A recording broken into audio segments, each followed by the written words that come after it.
things. Hello, everybody. Happy Thursday. How's everybody doing? I'm all right, thanks. Feels like that's a bit bumping here. Trying a new type of microphone. As you can tell, still not back in the old homestead there. Son of a gun. All right, hold on here. Still not back in the homestead, yet we are still trucking along. And a shout out to my very special friends that were willing to help me out and allow me to use their basement again as we do day 2 of the post tornado in the Fox Valley coverage here as we try and return to some semblance of normalcy. And hello to everybody as you are trickling in on the TikTok, on the Facebook, on the YouTube. Thank you very much for being here. I'm still doing great. We've got some good stories. You look showered. Yeah, right. Well, I had to after yesterday, and I'm going to be talking about that, but I went with some friends and we were out.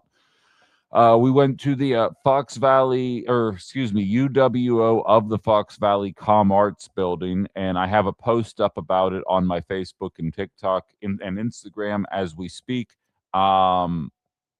You can go there, and they essentially send people off to where you need to go. And I'll be talking about my experience doing that in a second. I'm going to let some people trickle in here. The reason why I figured I'd start here, the reason why I'm still not back in my apartment, and again, I'm not complaining. I'm doing this for comedic relief. I recognize how many people are struggling. What's up? What's up?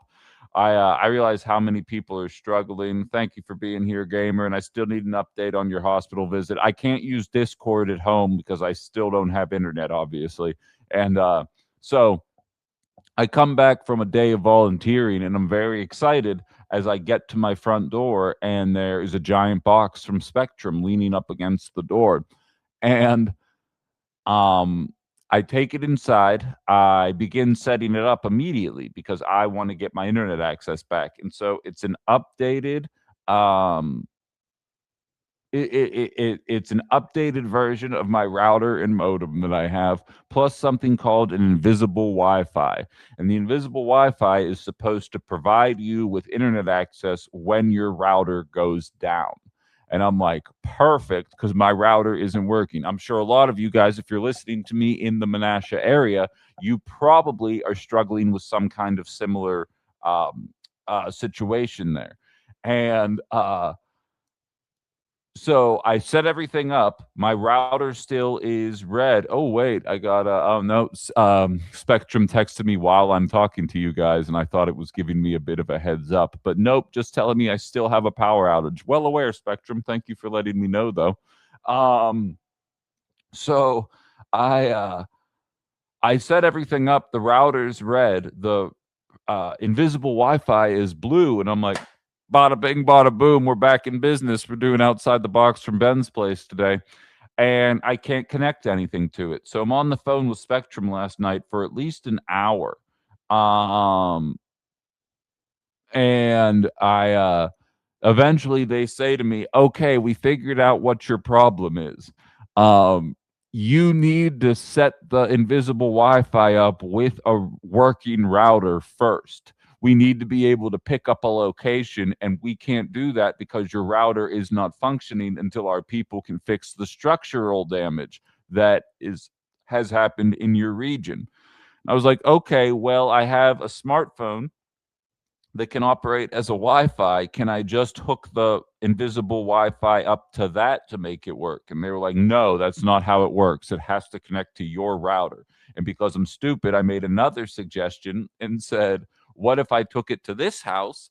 And I was like, where they have internet, can we set it up there and then I can bring it back? They were like, no, you would have had to set this up before the devastation happened and then come back to it. And long story short is I might be back again tomorrow or at some random house, or there might not be any show, but it looks like Ben After Dark is canceled all week.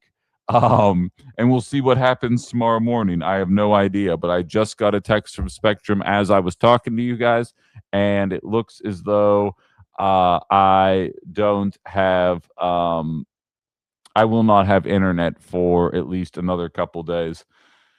What did you laugh out loud at, gamer? My misfortune? But so now I have this extra thing that's just basically an extra heavy brick. Were I to ever lose power again in the future for an extended period of time, we will still have Outside the Box and Ben After Dark. But given the way things have transpired, unfortunately, it looks as though we're going to have to hold off on that for at least another day.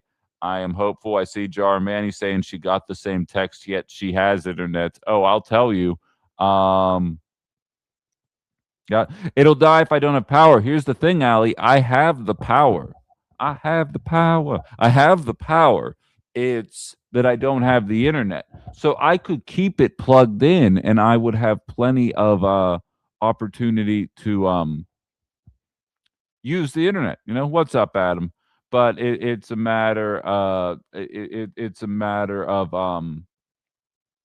literally not having the internet. There's been no damage, there's been structural damage, the whole deal. I mean, you guys, I'm sure at this point, whether you're listening in Wisconsin or from all across the country, you kind of recognize that it looks like a bomb went off here. Like it there's a lot of damage to everything, and that includes business infrastructure as well.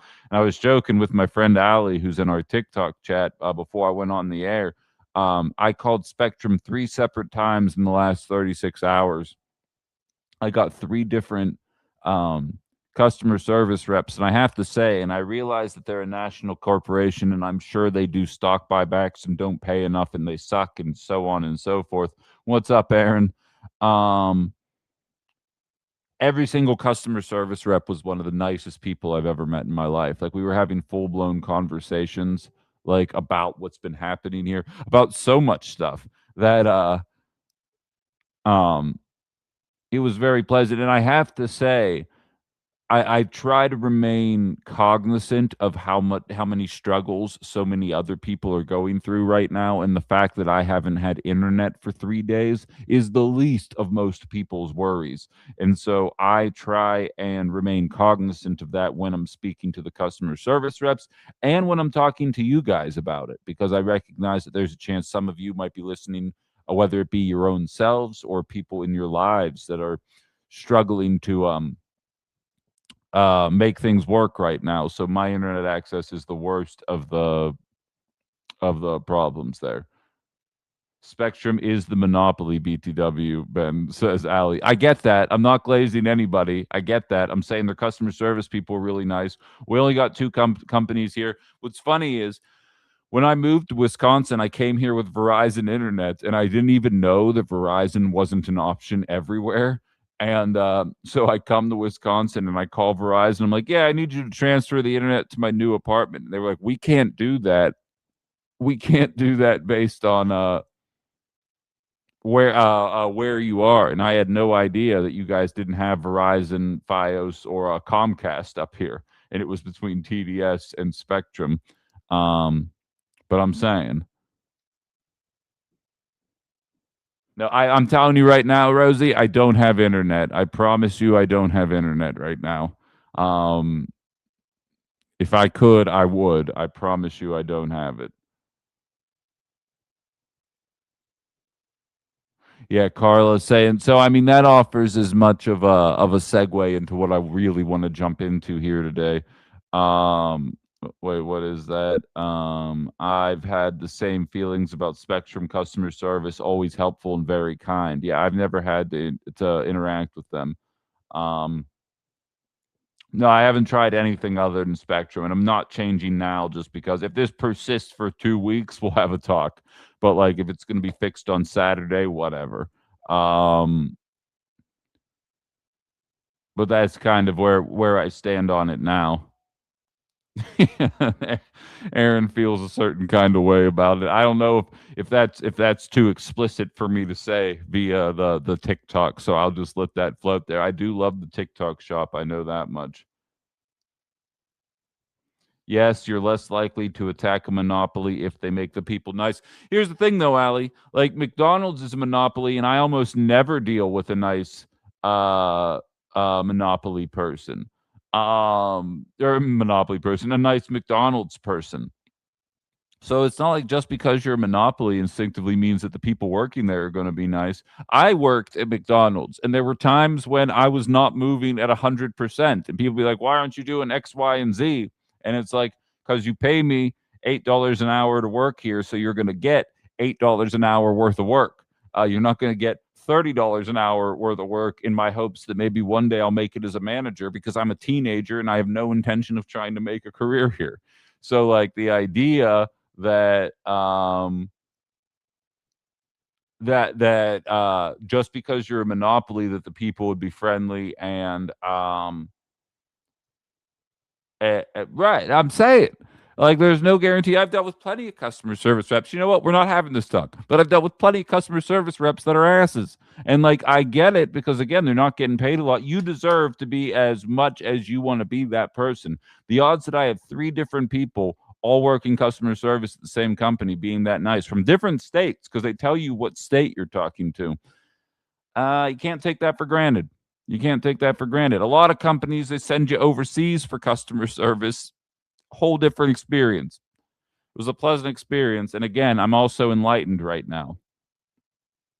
Um, you guys are having fun there in the TikTok chat, I can see right now.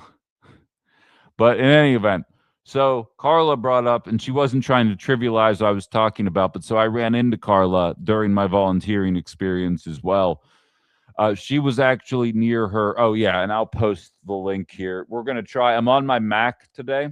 So maybe we might be able to do the audio. I won't lose audio this time. I'm going to post the link in the chat. Carla, if you want to talk about it, hop on YouTube. If you're interested in speaking a little bit about volunteering, I'd be happy to have you on. But she was where she grew up. She was in the like I believe she was in the vicinity of her elementary school, and just seeing the wreckage that had taken place there, in a place that you really don't expect to see that kind of thing. Even though I spent a couple of hours volunteering, you don't get to pick where you go. You just kind of get designated. And I can't stress enough. This was at the volunteer center at the Fox Valley. Excuse me, at UWO Fox Valley in the Com Arts building. It's actually right next to where I would vote for all of my elections, although this primary is going to be the last time that I vote in that building, because I'll be moving at the end of August. When you're when you're in there, they give you a wristband. They take you in a room, and you have to fill out a checklist for all the different skills that you have. And I'm going to be real with you. It was a bit humbling to see how many skills they were looking for and how few I actually possessed. Although they were looking for public speakers, so I tried to find myself there. I ended up with a friend of mine. So then you fill out the chart. The woman there then looks at what you're doing, or man, but I dealt with a woman. And they're like, okay, we're going to set you on this kind of crew. Can you list some of those skills? Lifting, although I'm going to be sharing pictures of my lifting. That's not a skill I have either. The more tired I get, the worse my form goes out the window. And wait till you see some of the pictures. I had a friend tell me volunteering is sexy. And I got to say, I don't look sexy in a single picture that I'm in, but I feel sexy, which I think is all that matters. And I see we got some new people in the TikTok chat that don't exactly understand what this is, but thank you for being here. But so so we get sent. They look at your skills. They say, okay, you're going to be part of the cleanup crew, and then you go and you listen to a 5 to 8 minute safety run through of exactly what's going on, and then off you go to wherever it is that you need to be. Aaron calling me the performative male file boss. Get the fuck out of here. Didn't see you up there. What are you doing? Learning? It's summer, right? If you would have gotten A's, maybe you wouldn't be in summer school. You could be helping. So it makes me so mad when I say that. I enjoy doing those kind of things. But so I actually was spared actually seeing a lot of the wreckage because of where I was put, because I actually didn't even have to leave the building. I was in the parking lot of the building where you get set up, which was where all the bulk items were being moved. We're talking about cases of water, cases of Gatorade, hygiene products, mops, rakes, shovels, you name it. We were all kind of compiling and organizing it there. And then people are showing up in an organized line. They tell you what you need. You facilitate that into the car. You wait for the next car to show up. People are showing up with trailers. And I have to say, I know Stone Toad, not Nad, but they're a bar in the vicinity of where I was, showed up with an entire trailer of stuff. And they said, and we're going to be back tomorrow again with even more. And there were so many people out there. And like what's crazy is, and like, this is going to be a political show today. We're going to get into politics again. I'm not going to talk the entire 2 hours about my volunteering experience, but people were showing up with Trump bumper stickers. People were showing up with man buns and were obviously hippies at best and socialists at worst. And everybody was contributing. Everybody was facilitating. Nobody was talking about who you voted for, how you were acting, or how you or what you thought about politics. It was just a community coming together to make things happen. Aaron's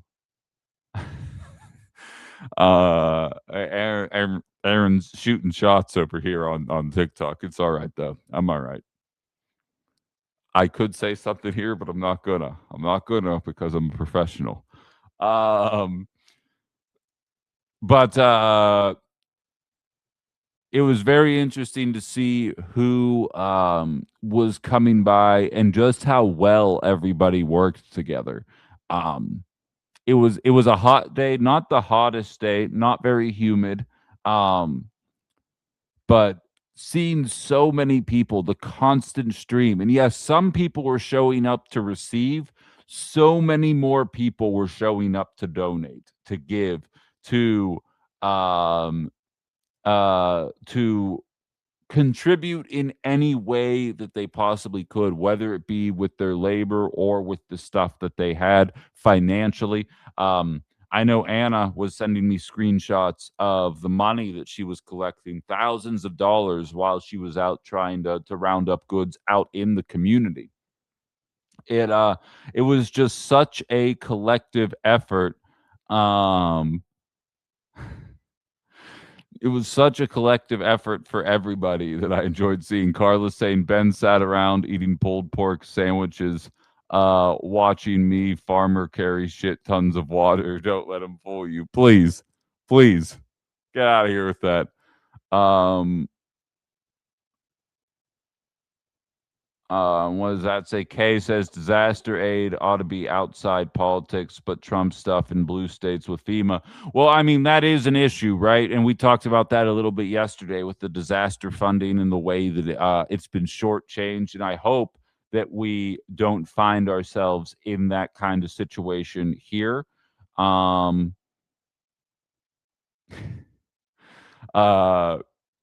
but we'll have to wait and see what happens. I'm glad that amidst all of the strife, I'm still the community punching bag. That's a nice feeling for everybody involved. That's fine. You know what? I'll play whatever role I need to be in this particular moment because I was fortunate enough to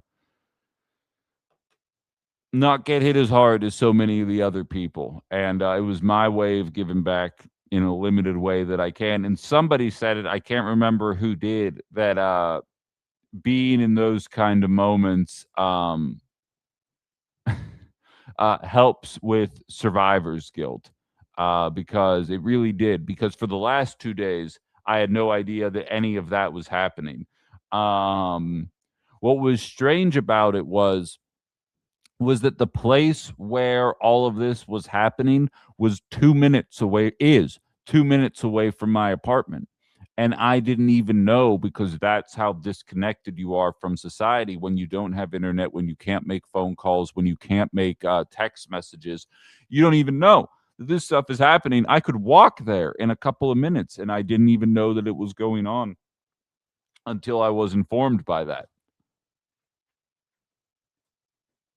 Barbecue for brains join the TikTok. Yeah, well, I was eating some pulled pork, scraping the sauce off to the best of my ability and eating it as plain as I could. Danny says we have 10 cases of liquid IV, protein shakes, gloves, and hygiene kits arriving today and tomorrow. Wonderful. No, I'm telling you, the amount of things and the requests that people would come up for. Like people would come up and they would say, "We need something that we can use to collect glass. We need glass rakes," which, like, a traditional rake probably isn't going to work the same way. And again, despite all of everything that we went through there was a brief mention in the safety training surrounding people's mental health and saying, talk to people about what you see. The person who was doing my run through was um a volunteer firefighter, and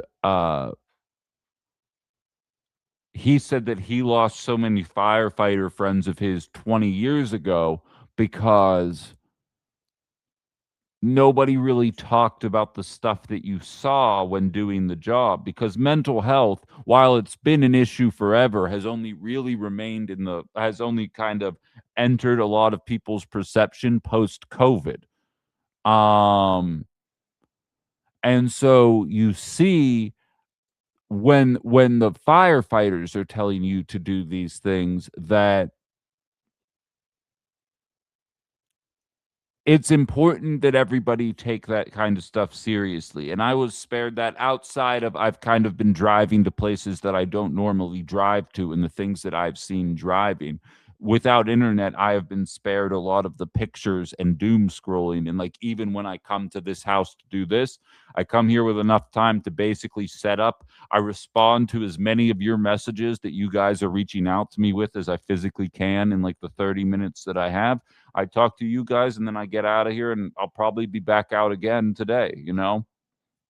And I was spared at least yesterday having to look at any of that. I know Carla had to deal with it quite a bit. And something tells me if you're listening to me and you found your way into the volunteer effort, you probably saw some stuff too that might be hard to process. And you don't have to process it alone. Um, Just an important disclaimer that I think it was nice that they include that in the safety training, because a lot of it is about, like, you're going to be dealing with twisted metal and broken glass and nails and wood and things like that everywhere. Um, but I think it could be lost, the mental aspect of all of it.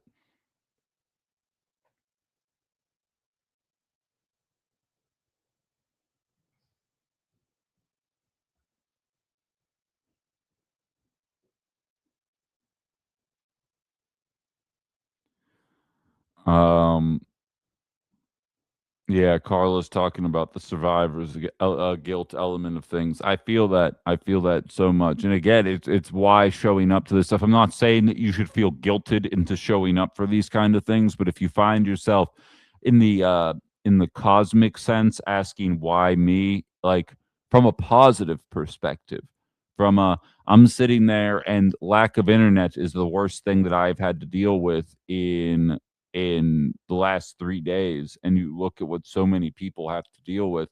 I mean, it's like I said, to put it in my own personal experience, if I ended up on the worst end of what people are dealing with here, realistically, that might be the end of my career. Like, I currently don't have an income coming in right now. I just bought all of this fancy production and studio equipment, and 3 weeks later, it all gets lost in a tornado, and I don't have any more income coming in, and I'm not gonna go out and rebuy everything again in this moment, and now what's my next recourse?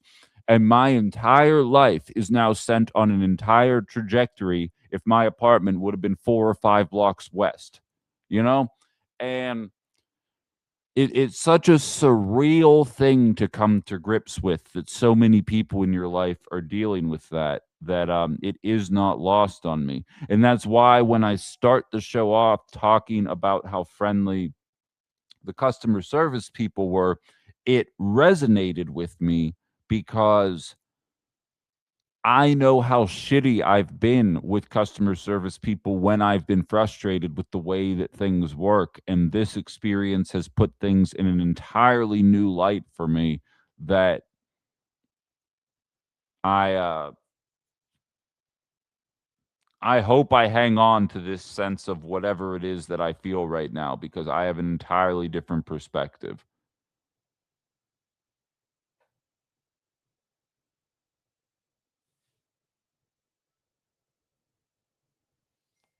Oh, here, hold on one second. Allie is asking. She's going to be posting the link in YouTube for me here. Let me all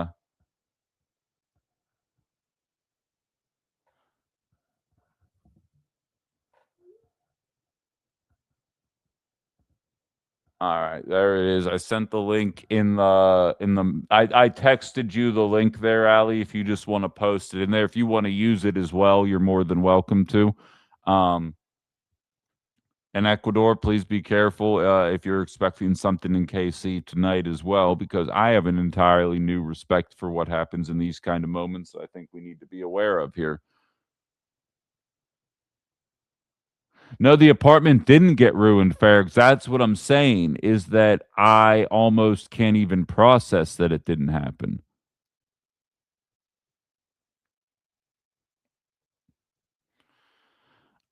Sam Plus, I am, but it's not like he provided me all the equipment. He just carries my show for a small fee. It's definitely not enough to sustain myself on, but it's enough to at least throw a couple bucks my way here. But I'm definitely not. It's not like it's a full time gig. I'm working on finding. I have a new sponsor joining the show in September, um, and then I'm working on grabbing a couple more sponsors here to make it work that way. And then once I pass my background check, which for all I know happened in the last 3 days, I'm going to be able to take paid subscribers on YouTube for $10 a month, and that'll help facilitate things as well. But I'm saying if my apartment would have been 5 blocks over more, all of my stuff could have gotten ruined. And where would I be in that point? And it's surreal to think that way.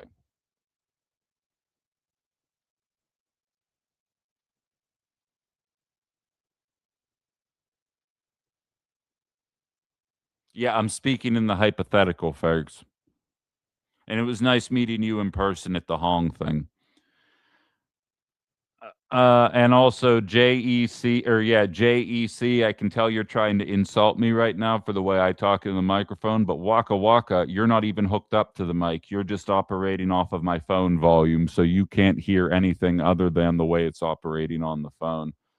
Um, Aaron, I think I'm going to be there as well.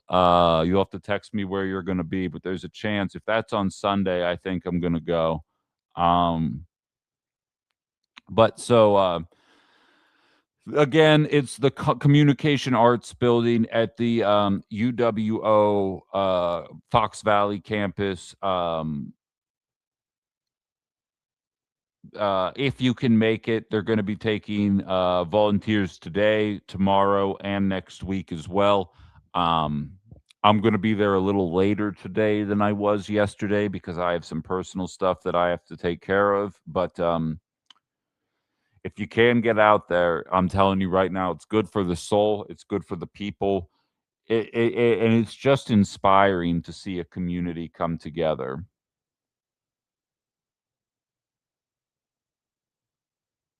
Yeah, and anybody who's listening who did take part in that process, you're you're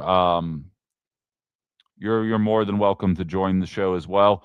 CKK says, Ben, what you're doing is both explaining the necessity of proper insurance and also the cataclysmic effects of not being able to afford insurance. Exactly. Exactly. Exactly. Because I'm telling you right now, if I would have had to deal, again, I am not comparing getting fired to what people are dealing with here, but I am in a particularly competitive industry. So it's not like I can just on a whim. I think I am good enough that if I threw a demo together and sent some audio out there, I could probably find a gig if I really put my effort into it. But to even add on to that, I have a massive brick shaped USB storage device that has every episode of Outside the Box on it, and I have it in a box at my apartment. That also would have gotten ruined. So I'd have no content, no equipment, no means to be able to do anything. I could figure it out, but then no income coming in. And I'm just picturing where my life would be in a month, in 6 months, if that had happened. And it's not right. It's not right that something like that can happen. And because you have a jackass for a president that does, like, the idea that we give tax cuts to billionaires and we do not make every single person dealing with a natural disaster whole is actually mind-numbing to me. This was a conversation. This is actually a good segue into old school Outside the Box here, because this is a conversation that I would have all the time on my show. We as a government should be able to say, the people listening in Florida, don't take this personally, but some of you guys are kind of dumbasses with where you live. And I recognize that some people don't have the capacity to move. Nah, Devil's Advocate and I spoke. They're laying people off, not hiring right now. There are very obvious hurricane zones in Florida. If we were a real country, this is the way that life would operate. The government would say, we're going to buy your homes at market value, knowing that no one's ever going to rebuy them because they're going to get flooded every single summer. We're going to put you in a house out of a flood zone so that insurance rates come down. You nationalize the insurance industry and you stop doing insurance for profit. Because the fact of the matter is, I cannot prove that the stuff that we are dealing with is as a result of climate change, but I know that we are having a lot of unique weather-based events all over the country that never used to happen until the last 10 or 15 years. And no, I don't think it's because Joe Biden is controlling the weather. And then anytime something happens that is out of your control, the government works to figure out how to address that. Rather than saying, oh, you lost your home in the Maui fires, here's $800. Good luck. We don't even know what the people of Minocqua are going to receive from the federal government.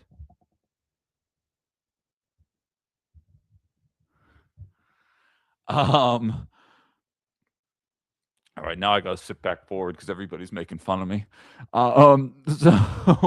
So that to me is a common sense solution to a problem that keeps happening. And what we'd rather do is allow people to live in their homes that are going to flood again in Florida. And then the insurance rates in Florida go through the roof. And then a smaller and smaller percentage of people can't afford the insurance rates anymore because MAGA loves to tell you about how people are moving to Florida, and they do not like to tell you about how it's one of the worst examples of wealth disparity in this nation. So there's a larger and larger percentage of people that can no longer afford the insurance rates, and rightfully so, because if insurance is a business, which it is, unfortunately, they have to make a profit. Otherwise, they're going to go under, and then nobody gets insurance. So you see some obvious solutions to these problems. And I don't think, I pray to God that tornadoes aren't going to be a normal occurrence here in the Fox Valley relative to what we dealt with earlier this week. But there are places where tragedies happen more prevalently.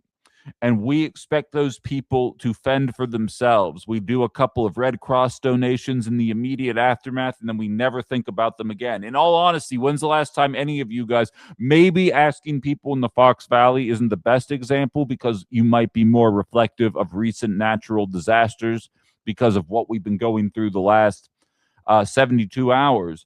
But when's the last time any of you guys thought about the people who lost their homes in Maui? Do you guys remember when they got $800?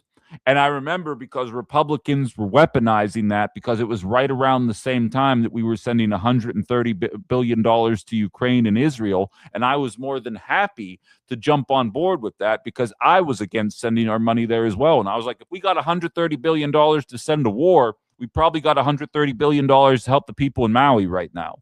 So, like, that's always been my attitude. And now those same MAGAs that were so mad about an $800 check aren't going to have a fucking thing to say about the fact that the Trump administration is in all likelihood going to leave us high and dry on the other side of this.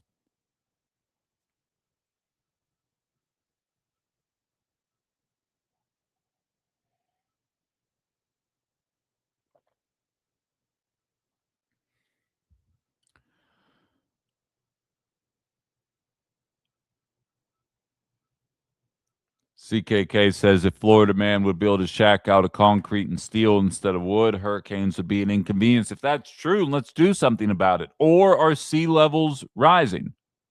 You know? Like there's so many issues that we have to take into account here. Wildfires are more prevalent as well. I don't need to tell you guys. All I do is hear from you because I've only been here for the last 4 years. I have only known a version of the Fox Valley that gets bad wildfire smoke every summer. I think a lot of you listening that have been here for more than a decade probably know that that wasn't always the case. And if we're going to live in this world where we allow corporations to continue to fuck up the environment nonstop, then I think we should have serious conversations about ways in which the government is contributing to people to actually help make them whole. Because I am viewing it from a hypothetical perspective of what I might have had to deal with and what a different trajectory my life would be on had I been in that position. And it's just not right. And you can tell me, but Ben, life's not fair. My response is, okay, boomer, because that's the only people that say that shit. Yes, life is not fair, but you know what? We have a capacity to make it a whole hell of a lot more fair than it is. And we actively are choosing not to. The fact that lives are going to be irrevocably changed forever, professions are going to be irrevocably changed forever, housing situations are going to be irrevocably changed forever does not have to be the way it is. While we got Pete Hegseth sewing up looking for an extra $70 billion to send to a war in Iran that nobody asked for when we're already upping the defense spending to $1.5 trillion, we have the fucking money to deal with this stuff, and we are choosing not to. And it's not political. Volunteering is not political. But when you're showing up in a Trump truck with like hundreds of cases of water and pulling your weight to do the right thing, please understand that your tax dollars and federal government are not. And I'm not here to convince you that the Democrats were doing the right things. I'm here to tell you that they are slightly better at it, and that if it pissed you off when Biden was in office, you should be livid right now. Thank you for the follow, Hanging Chads.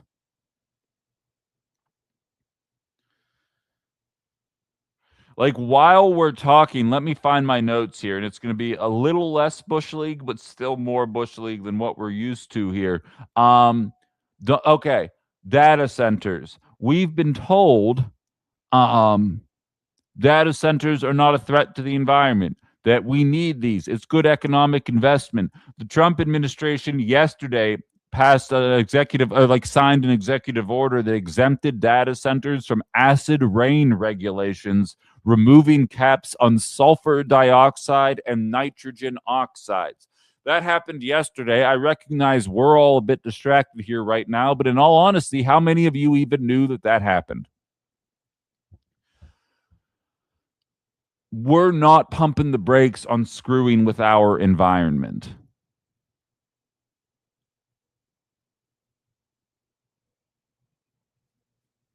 Oh, I didn't see a Flock mention, so thank you, Alex. She says the Flock NENA meeting is tentatively moved to August 11th. It was supposed to be Tuesday. It was moved to the 11th of August. Thank you for that. By the way, a Flock camera, or excuse me, what was it? I believe 83,000 Flock cameras.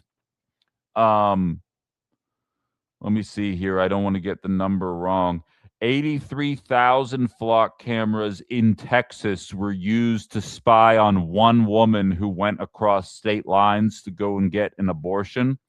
Um, I remember when the Lincoln Project, who are a bunch of right-wing liberal shills, um,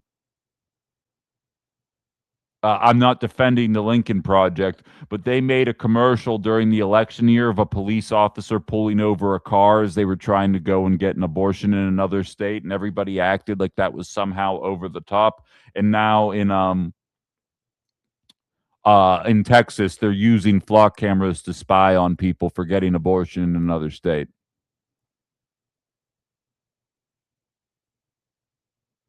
Oh yeah, you're right. I didn't even put that together. August 11th is primary day.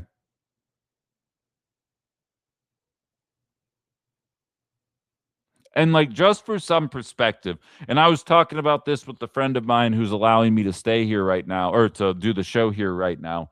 Um, I don't know what's propaganda and what's not, right? I do my best to fact check. I do my best to present the information to you guys to the best of my ability with the information that I have in front of me. And like even the experts really only know so much. In America, we're passing executive orders to loosen carbon dioxide and sulfur emissions going out from data centers that none of us want for technology that none of us need. In China, they are currently building their first nuclear fuse. Wait, how do I say this? Nuclear fusion research has completed a massive magnet weighing 582 tons. The goal is an unlimited energy artificial sun. They plan to start the first power generation by 2030, a safe CO2 zero ultimate energy race. So, on one side, we have a president who's bringing back coal, saying drill, baby, drill, even though the alleged environmentalist Joe Biden was setting records for oil and gas drilling in 2023 and in 2024 to rebuild the strategic petroleum reserves while making it easier to pump carbon dioxide and sulfur into the atmosphere via data centers. And then in China, they're building the fucking arc reactor from the first Iron Man movie and trying to use it to perpetually power parts of their society. Whether or not they're actually going to get there or not is another conversation entirely. Is it propaganda? I'm looking at a picture of it as we speak. I can't bring it up because this is a bit more Bush League than I'm used to, so I'm just not going to. Um, but is that real? I don't know. But what I do know is it looks like we're going backwards. Natural disaster events are becoming more prevalent regardless of where you live. And if you listen to my radio show, I am anything but a climate alarmist. I am more than willing to accept an idea that maybe we're maybe we're in a 200-year rotational pattern in terms of heating and cooling, and none of us know that because what kind of weather measuring tactics did we have in 1826? But I also know that we are dealing with something that whether you are 38 like myself or 88, you are seeing weather-based catastrophes at a rate that you have never seen before in your entire life. And maybe the crap that we're pumping into the atmosphere might have something to do with that. And we're sitting here with half of a political spectrum that's trying to pretend like nothing strange is happening.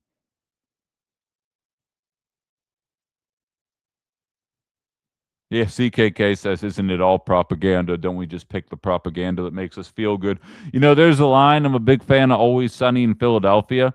There's a line, Frank Reynolds, Danny DeVito's character. It's about gun rights, and they're debating whether or not the people at the bar should or should not own one. And at one point, and like Danny DeVito's running around any local news network that'll have him, and he's like, "So I started blasted," and he's pulling him out, and he's like, obviously very pro to a cartoonish level.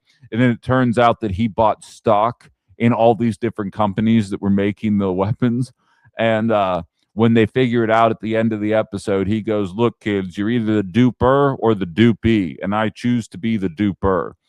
Um, and like that kind of leans into what CKK is saying. I'm a cynical SOB, but I'm not that cynical.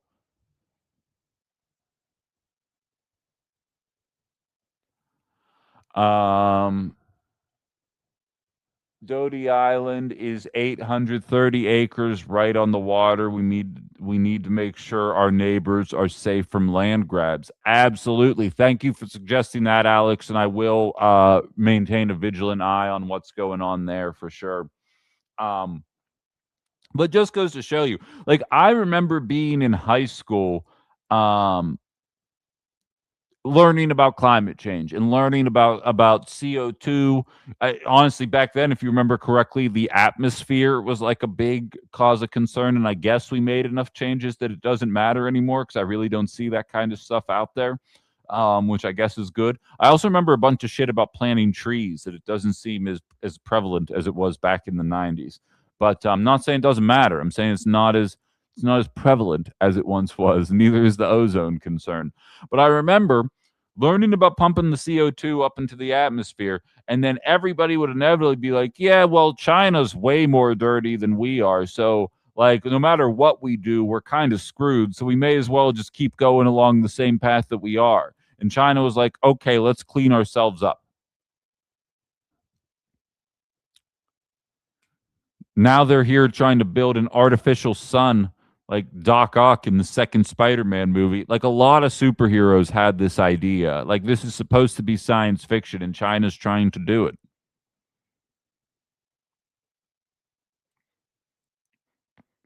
As somebody who's in the middle of getting dental implants in the 6 month process that it is to get dental implants, I was reading in Japan, they figured out medication. They're testing it on humans now that allows people to organically grow their teeth back. In America, they will say, that's a couple $1,000s per tooth, please.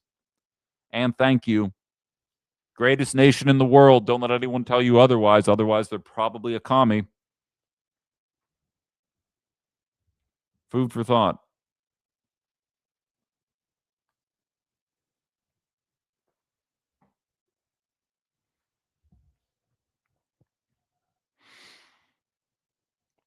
Bear with me here 1 second. I can actually check Facebook today, so I just want to make sure I'm not missing anybody there today.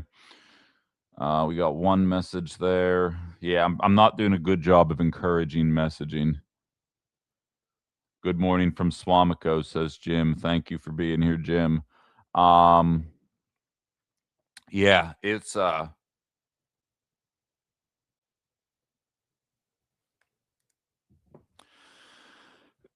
this whole experience has been eye-opening. Alex saying my kindergarten teacher told us we would likely see Tornado Alley shift towards us in our lifetime. She told us it would be when we were older than her. I guess 20 years ain't bad.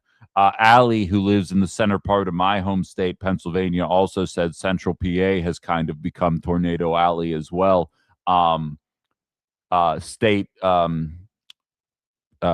State College ended up getting hit apparently by something pretty hard last summer. I hadn't even heard of that, but they got hit pretty hard that day. And I'll tell you right now, again, we had this conversation yesterday.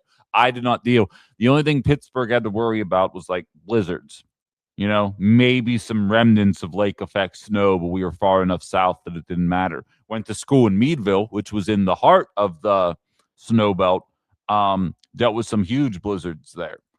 Um, and I remember my brother and I hesitate to use the word joke, but the winter of my senior year of college. So you know, December and January '09 going into 10, we got hit with a massive blizzard, snow everywhere. And since that blizzard, I swear to God, I don't know that we have seen snow accumulate in December. Snow, it's almost like winter has moved to January. Like winter, I used to go trick or treating in the snow. And now, like, I'm not saying they never get snow. I am saying that you might get a light dusting, but the idea of a true accumulation during Thanksgiving or Christmas, few and far between in the last decade and a half.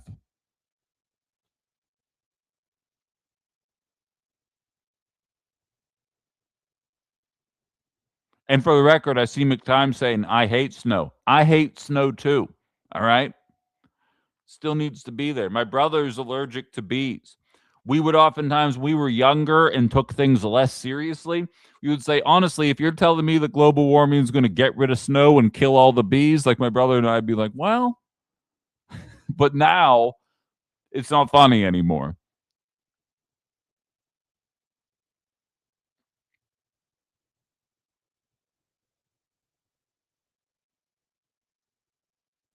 Lorelei says comparing weather to 20 years ago makes me fear what 20 years from now is going to look like. I agree.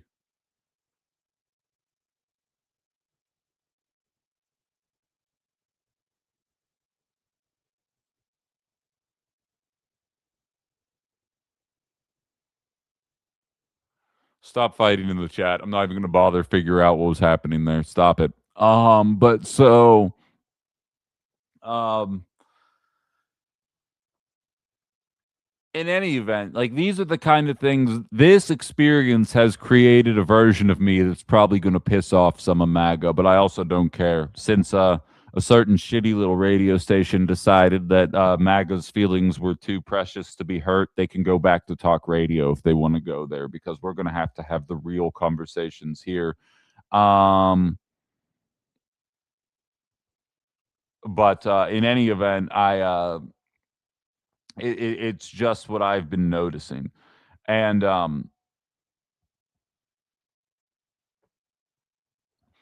be frank, again, I don't know what's propaganda and what's not, but it seems like China is foregoing massive wealth for 17 people in their country and choosing instead to invest in things. You remember a year and a half ago when we were told China's chip making capacity was nothing compared to ours? When that, I don't even remember what the thing was called, Red something. And that they had created an AI that essentially operated at the same level as anything America was doing with way less chip making capabilities.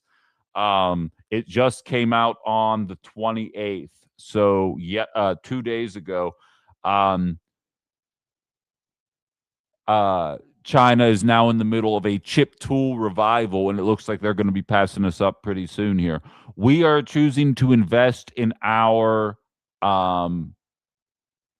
military to take other people's shit because other countries are investing in their countries and making themselves better.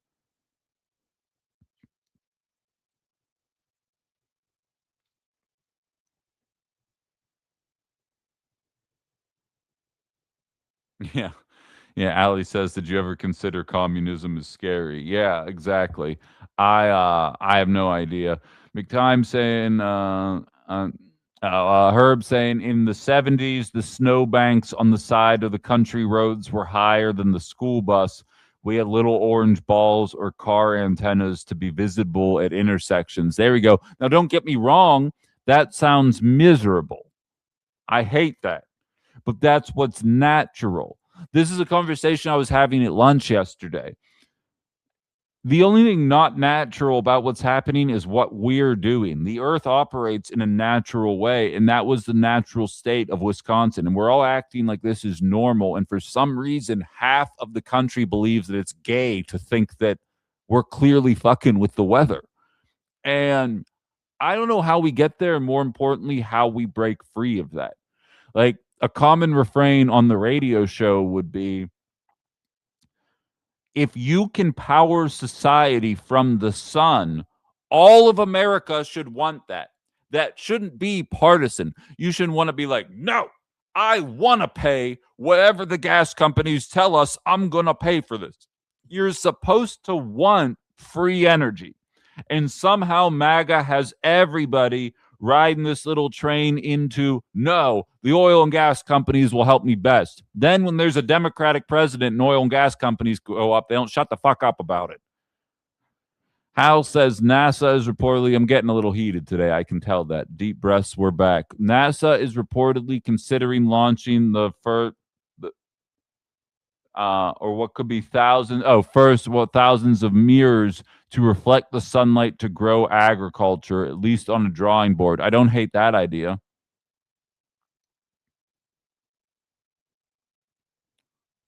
I don't hate that idea at all. Again, I'm all in favor of that kind of stuff.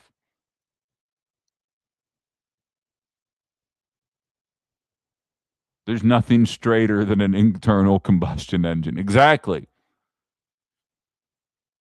Gets mad women. Like, I don't understand it. And we're sitting here, the idea, like, and like, what's crazy is MAGA's even catching on to the concept of corporate greed. Like, I looked up a couple of these today. Because Fran, which we'll get into in the 10 o'clock hour, is proposing a higher tax on millionaires. I know, scary, but like, um, so to take you back in time, Disney stopped paying 100,000 workers during COVID and still gave out shareholder value of $1.5 billion while saving $500 million by not paying their employees while being $1 billion company. Then yesterday, Visa, um, is laying off 2,600 workers after bringing in 22 billion dollars of net income with a CEO that makes $31 million a year. To do the math for you guys, they have 34,000 employees total. They could have given every single one of those employees $329,000 in salary this year and still made $11 billion in profit. And they would rather make 22 billion, keep everybody's wages stagnant, and lay off 2,600 people. And there is a percentage of the population that would tell you that those people need to learn how to evolve. And China says, let's take that money and turn it into a fucking magnetic sun, and we'll sit there and bomb them, because inevitably, and I have the worst kind of feeling that it's going to be Democrats that end up pulling the trigger on this one. They're going to convince you that the lives of Taiwan are at stake and that we need to bomb China in order to save the people of Taiwan. And the real reason we're doing it is because we are choosing to invest in bombs while everybody else, and investing in laying people off while creating infinitely wealthy people. Again, keep remembering, when's the last time you've heard anybody in the political spectrum outside of the obvious suspects bring up corporate greed? When is the last time you've heard a politician say that cost of living is too high and it is because corporations are charging us more because there is no more competition in America? When's the last time you've heard people say that stock buybacks are larger today? Back when stock buybacks were first invented in the 90s, they didn't even account for 1% of the value that was created by companies. Now it's responsible for more than 50%. How When's the last time you've heard? I've heard people blame Donald Trump. I've heard Democrats say we're going to roll back the tariffs, and I guarantee you they're not going to end the war in Iran, and they're going to tell you that those are the two things that are going to be necessary to address the cost of living. Meanwhile, nobody's going to talk about the elephant in the room. The cost of living shot up in 2022. Everybody blamed COVID, and it never came back down, and now prices are just steadily increasing again. And no, I'm not blaming that on Joe Biden. I'm blaming that on an entire system that doesn't want to hold people to account that are obviously fleecing us.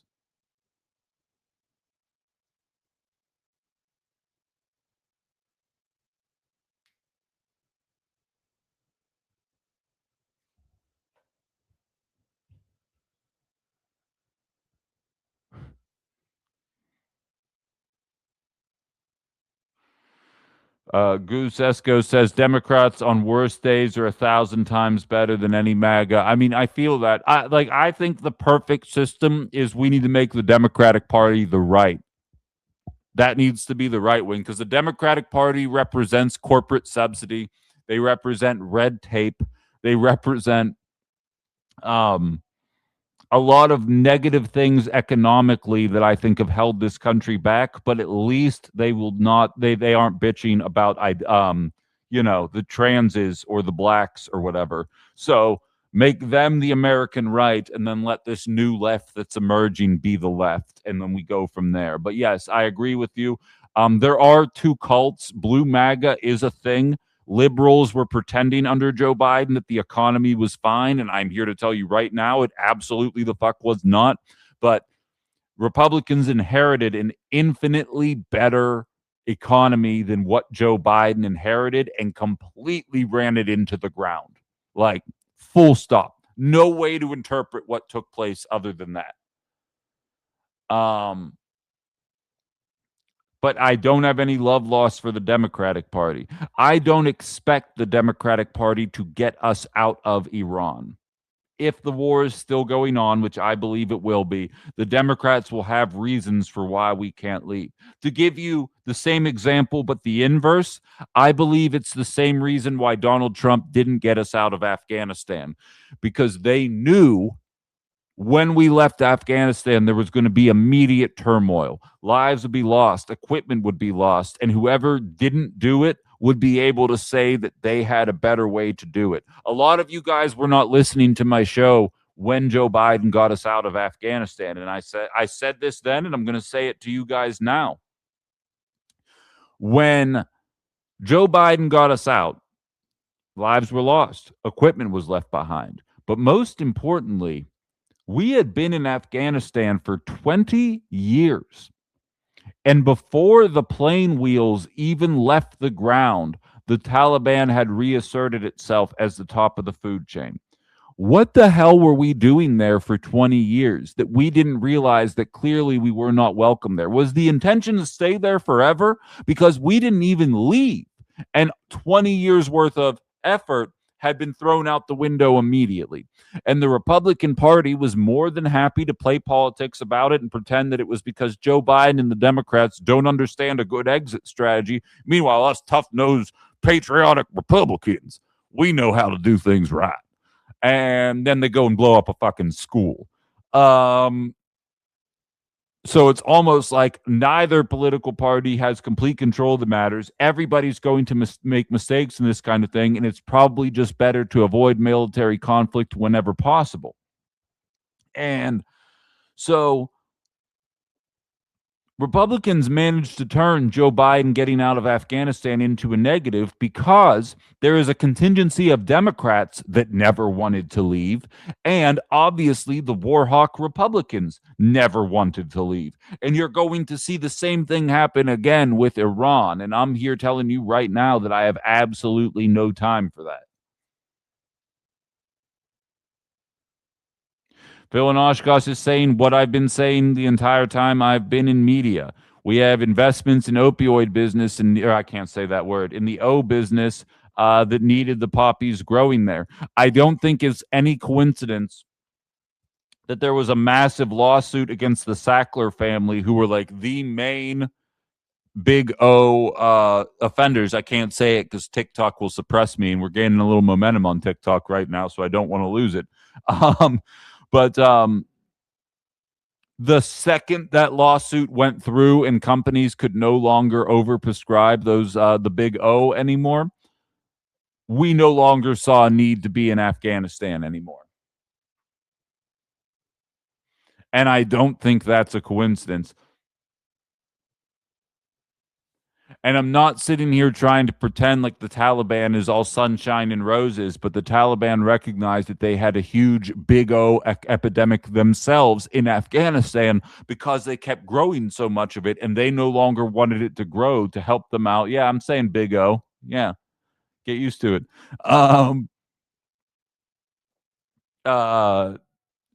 Because they had their own addiction problems there, and didn't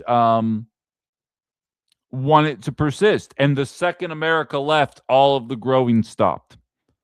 Not saying Taliban's perfect. They have some pretty bad social issues out there. But it doesn't change the fact that they were on the right side of things on that. I'm going to keep saying big O. You guys just get used to it.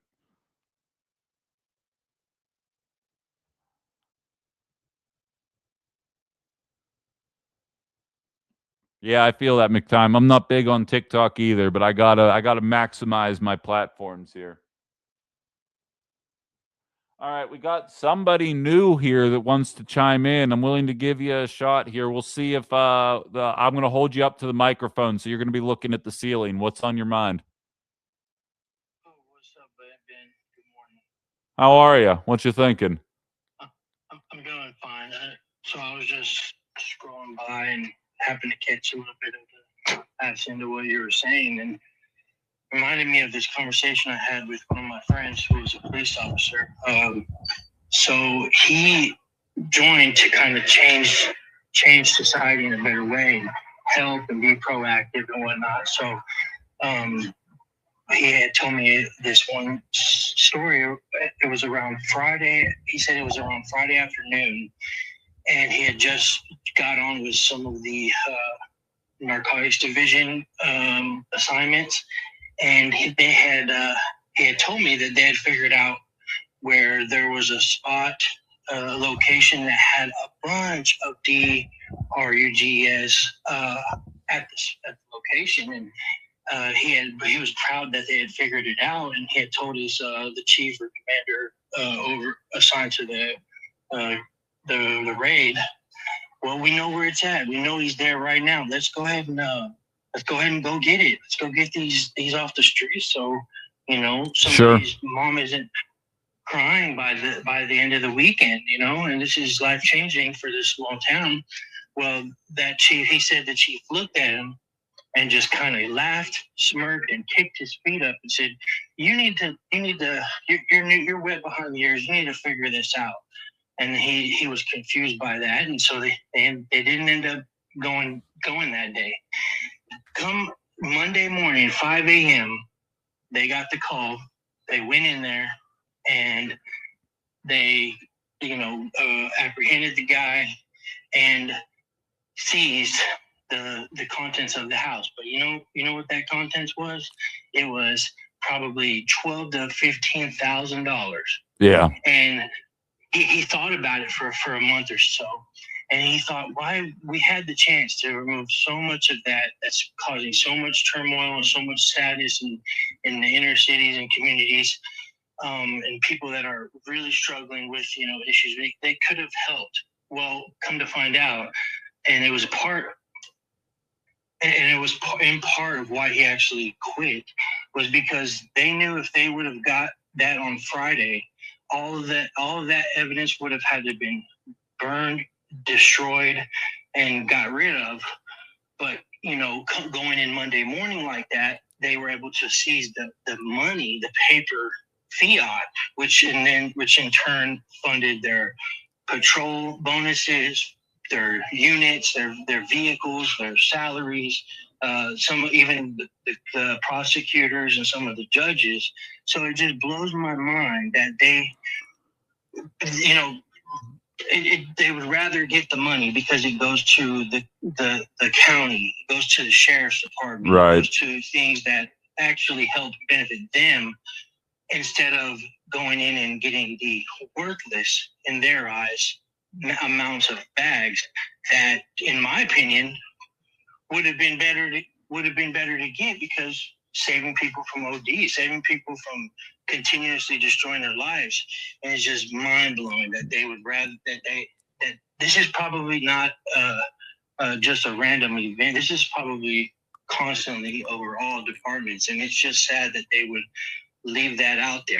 You don't have to answer this question, but what city are you listening in? If you don't want to answer, you can just tell me so. But do you mind if I ask? Are you in a more urban area, or where is this happening at? It's near Little Rock. Okay. Okay. Yeah, I'm not surprised by that at all. And I even have a similar story. I'm from Pittsburgh originally. I'm out in Northeast Wisconsin now. And I'm going to drop you off here just because that messes with the algorithm. But I appreciate you coming in, and I hope you'll stop back again. I like what you have to say, man. But I appreciate the sentiment, and I think you're on to something. You take it easy, all right? All right, thank you. Yeah, of course. But yeah, Pittsburgh had a very similar situation, but it was with a come on. There we go. It was with a wealthy family's kid, and it was the same idea to what our new listener was just kind of talking about right there.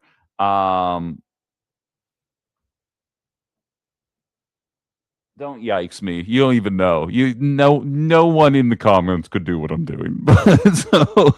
so they catch the kid with the D rugs, on the job, but it turns out that person's dad was somebody that mattered, and the police chief ended up telling the officer, who was 2 years away from retirement, do not pursue this. I know the dad, they asked him not to do it, and then the cop pursues it anyway, and for the last 2 years of his career, he was on traffic duty rather than doing the stuff that he always did. And that's the kind of games that get played besides um, behind the scenes, that I think a lot of people are oblivious to. Not to say that that's everybody in the industry, but that's enough people that it matters.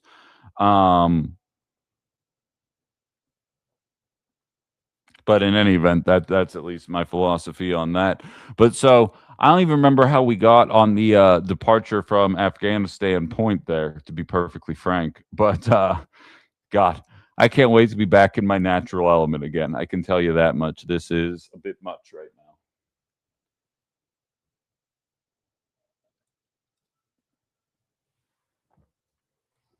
now. But so to bring it full circle here, the investments need to be made. And to be honest, it's kind of freaky to think about from a tornado standpoint. Like, it took us decades of ignoring the obvious signs um, of weather based emergencies that put us in the position that we are in today. And now we got to correct course, and it's not like it's going to happen tomorrow. And again, with half of the country acting like it doesn't matter. And then you watch the Anthony Fauci hearings. Now, I did not get a chance, obviously, to see basically any of it. Again, I run any channels I have through internet, so like there's been no TV in the Cominos house for a very long time. No, you guys know I like to watch national news, not to be informed, obviously not to be informed, but to do my media criticism, right? Do I think we overreacted to COVID? Yes, I do. Do I think that COVID was real and that the vaccine was a hell of an achievement done by the Trump administration? Yes, I do. Do I think that we were microchipped? No, I don't, because I'm not an idiot. I think as information was made available, we could have adjusted at a faster rate, and we chose not to. And that is something that you can criticize. But as somebody that has several mental health professionals in my family, in my sphere, I had an inside seat to what was going on, right? I can't keep up. Is Fauci a hero or a villain right now? Well, you want to talk about not being able to keep up. Allow me to explain exactly what this looks like here. Donald Trump shut this country down and designed and did Project Warp Speed that got the vaccine out faster than we thought was possible. And yet somehow both of those things were bad, and also Joe Biden's fault. And like, you want to talk about not keeping it straight, that's an issue. That's an issue that I think should probably be like, this is what we're dealing with MAGA. And I am one of the people that gives MAGA the benefit of the doubt more often than not, but you have to maintain some semblance of a capacity to maintain consistency in your thought logic here. Did what Donald Trump do was good, or was it bad and it was Joe Biden's fault?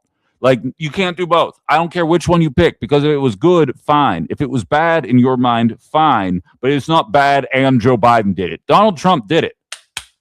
Take your pick. I don't care which one of the ones you want to do outside of that. But that's what happened. And MAGA's sitting there saying, yeah, Anthony Fauci. Donald Trump was listening to Anthony Fauci. And like, I'm playing with fire here saying this, because it's going to come across as rude, and I don't want it to be rude. Okay? Disclaimer. Being a doctor is a bit more complex than working with your hands. There are moments when you're in a more manual labor job, which predominantly makes up MAGA. That's why I'm using this as an example. I'm not saying that's exclusively MAGA or anything like that. I'm saying that the bulk of the people who are showing up, we've all seen the polling data. High school educated versus college educated, manual labor versus white collar. We've seen all the data.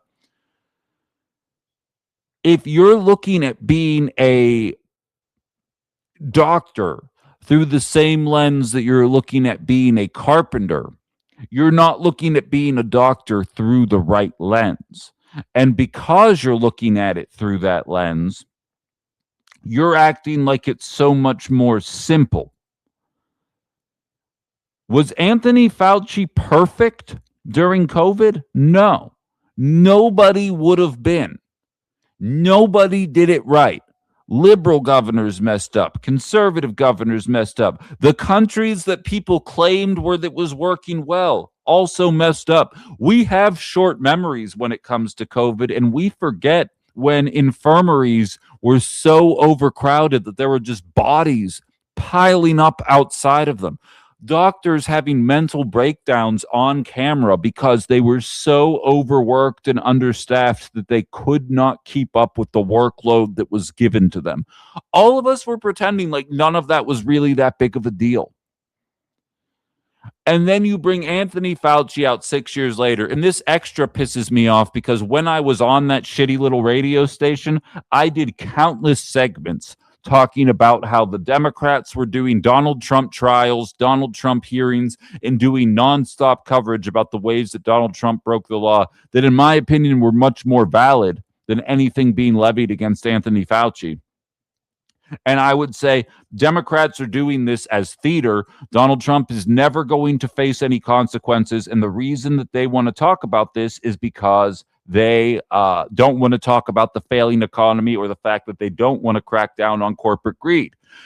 And all of MAGA agreed with me. That's when I was more impartial.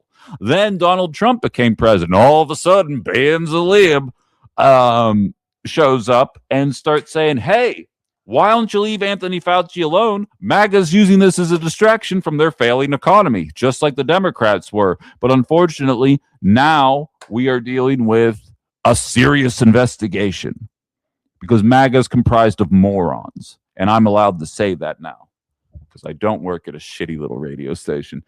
McTime says, I disagree that COVID was an overreaction. I see us throwing everything at a problem, including the kitchen sink, and millions of people still dies. Let me further clarify, because I'm talking as if everybody remembers what I used to say when I first started this career.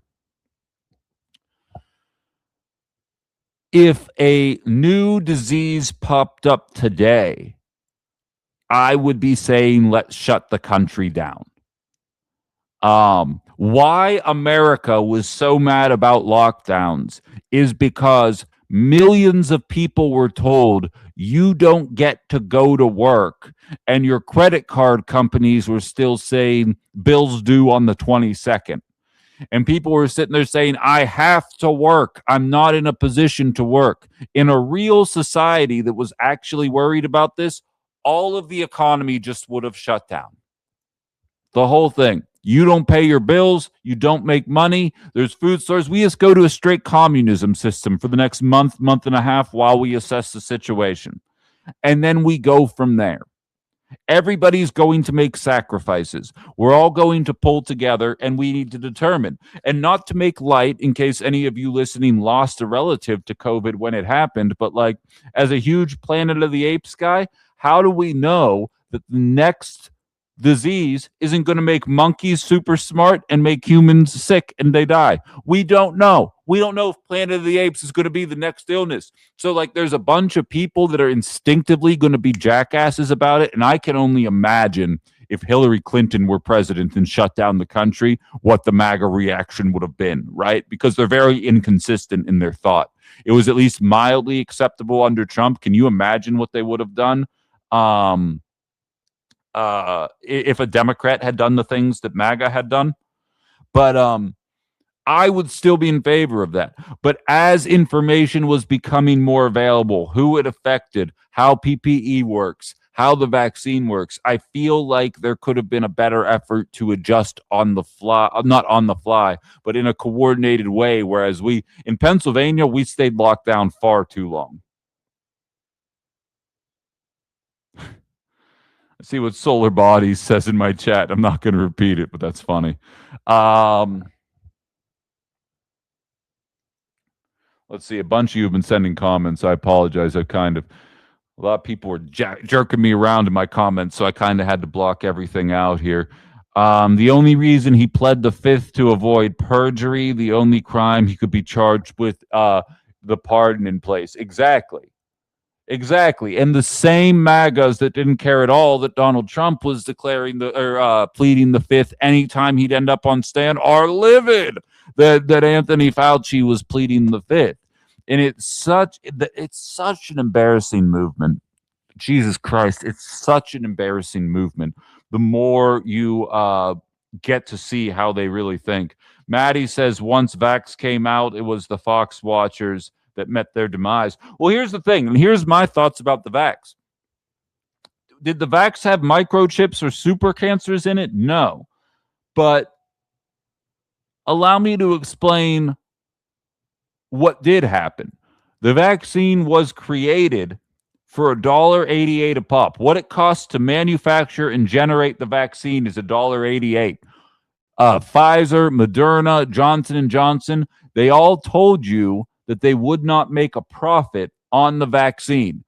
And then immediately, as soon as the government mandated it and said, you're going to lose your job if you don't get it, those companies were charging the government $30 a pop every time somebody went and got the vaccine on $1.88 to make it. Then eventually the government said, okay, we're no longer going to cover it anymore. If you want boosters, that's on you. And then those same companies started charging insurance companies $120 a pop for $1.88 vaccine. Waka waka, MAGA. I found the solution for you, and it doesn't have anything to do with microchips or autism. It's corporate fucking greed, and you guys are too clueless to actually look at what's happening right in front of your face.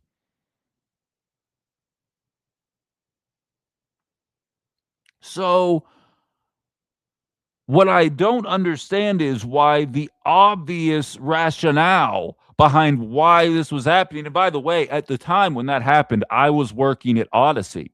And the first on-air gig I was ever given was an interim gig on a morning show on a country station, even though I've never listened to country. And hold on, mute yourself. Thank you. And the reason I got that country gig is because the host refused to get a vaccine. Now, look, I'm double vax, never got a booster, but I got the vaccine. I have several doctors in my family. I am very pro-vax, not just from a gut instinct, not because I trust the experts, but because the experts are in my family. And two of the three experts, I hope they're not listening right now, are kind of wet blankets. And if there were any opportunity for the vaccine to truly be a threat to me, it would not be in my system because they would have told me that. So I have personal experience that allows me to be comfortable with what I did, but I also did not continue following through with the boosters because I also am just a dude. You know, I do stupid shit. I don't know what you want me to say.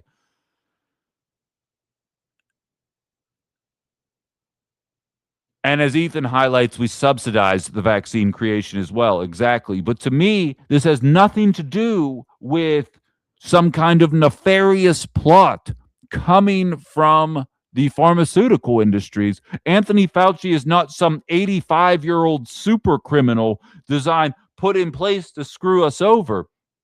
It was corporate greed. They robbed us, and that's all it was. In any other country, and the dude lost his job. And by the way, Odyssey is currently embroiled in a lawsuit against everybody who lost their job because the government shows up, says, you have to get this vaccine. Companies say, if you don't get the vaccine, you're not going to work here anymore. And then pharmaceutical companies charge us 15 times the price in order to get it into our arms. So and then eventually 60 times what it costs to get us into our arms. That's why everybody should be frustrated with what took place. Not that the vaccine was created too quickly, not that mRNA vaccines are dangerous, not turbo cancers, not microchips, not autism. You should be mad about the corporate greed. And MAGA just cannot see the goddamn forest through the trees. Allie's been waiting on TikTok here. What's on your mind? I'm gonna keep it. I'm gonna try and keep it short because this is my exact field of study. I study mRNA, DNA, and that's what I want to go for my PhD. So highly irritated by some of the people in the comments spreading misinformation. I'm just going to say mRNA. If you don't know what that is, look it up. It's all within you. If you're scared of mRNA, be scared. It's all within you. It's the only way that you make anything in your body. Sorry. Well, I've done enough of the pre-med stuff, Allie. It's messenger RNA, right? And remind me again. So it carries, what is it? It carries the traits, or how does it? Just fill us in a little bit here. Go give us your own 2 cents on the matter. Okay, so it literally is the central dogma of biology, which I think everyone learned in high school, which is your DNA, which encodes for RNA, which encodes for proteins. And you have your different like RNAs, and there's regular RNA, and then there's the different types. So mRNA, which is your messenger RNA, it essentially is it carries the DNA for transcription. Well, it doesn't carry. It's created and is traveled from your nucleus to the ribosome. So what happens is your DNA is read and spit out as an mRNA. And then that mRNA, which is spit out from the DNA, is what travels from where all your DNA is to wherever it needs to go to tell whatever protein to signal or whatever. Like each mRNA is different. But what happens is the cell just reads that coding to assemble the amino acids that make the proteins. Perfect. That's all it does. Okay, so then what were you calling? What was the main thrust of your call then? It actually was about Fauci. And to your like capitalism and the vaccines, to sort of I guess strengthen your side of it. We do have evidence that it was I hate using the term man-made, but it was created in a lab. We saw that we were able to obviously throw the whole genome down onto a piece of paper and look at it. That's essentially what happened. And you can see in the genome that there are restriction enzyme cut sites, but they're only restriction enzyme cut sites that we humans can include into a DNA particle or whatever. I don't want to go too confusing. Sure. And restriction enzymes are just like what goes in and cuts DNA where it needs to be to encode the signal for lactase or whatever. Like that's its whole job, is it cuts DNA. And we have ones that we make, and that's what goes into like CRISPR-Cas9 and gene editing. I just did a whole lab on it. If anyone's interested, I love talking about it. So whenever that was done, they knew that it was not transmitted by animal, but that was still the story they were running with. The government had to hide all of that information from everybody, which also includes the manufacturers, which is why, and everyone started asking, wait, why is it only Pfizer and Johnson & Johnson and Moderna? Why is it only these three? Well, they're who's in the pocket of the government. They had to hide the fact that in order to make this mRNA vaccine, we got to look at it at the facts that it was a lab leak and all this. And I'm not saying this out of like ignorance. Oh, 100%. And to make you feel better, Allie, I saw Ethan and I was going to wait for you to stop talking. But since you took it there, Ethan said the squirming about the origin of COVID is where he looks bad. It's not about the efficacy of the virus. It's the whole, what do you call that? What's the gain of function research that it looks like is about to be defunded. And all that jazz. That was like one of the first things that they did. But it's also because China is the leading superpower in gain of function research. Yeah. In which they want to stop most medical information coming into the States, because it would sort of crumble big pharma. Because you can actually see, and I recommend anyone looking into it because it's very interesting and fascinating. Look at what around the world, in so many countries, what they've done since we've dropped out of the WHO, what cures have spontaneously come out. And just remember that like these things take decades to come up with, so they've been sitting on it for a while, and just let it sink in why they wouldn't want to let that come to the United States, because it's not for your safety. Yeah. Hey, I appreciate the call and the insight, Allie. Always good hearing from you. Yep, no problem. This is like the one thing I do actually have knowledge in. Yeah, I don't know about that, but yeah, I mean that in a good way, not a bad way. But I appreciate that. And I just want to cite my source. My source is actually my professor who worked on determining the structure of the mRNA 4C19. There we go. All right. Presenting that information. Awesome stuff. Thank you, Allie. Straight from the horse's mouth there. And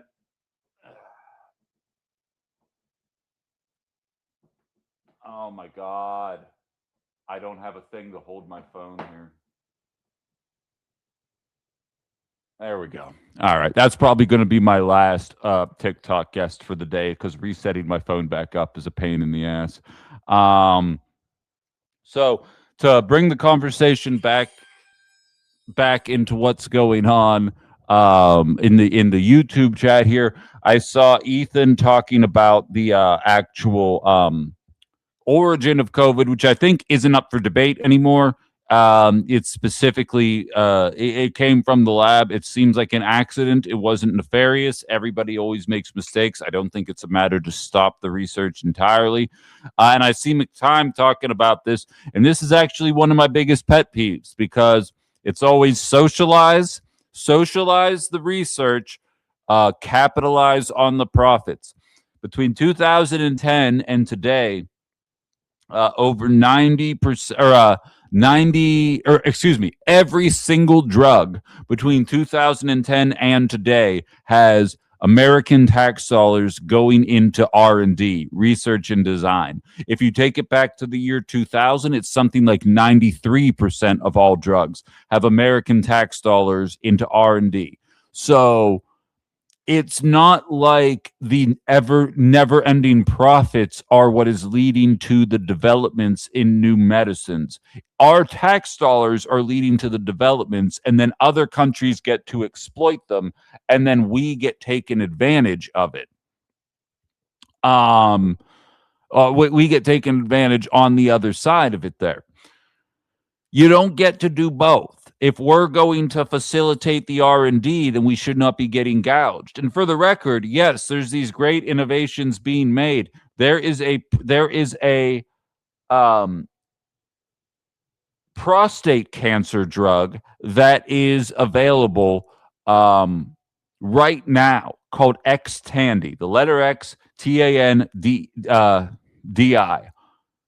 For 1 year, it costs you $190,000. So who is that drug really for?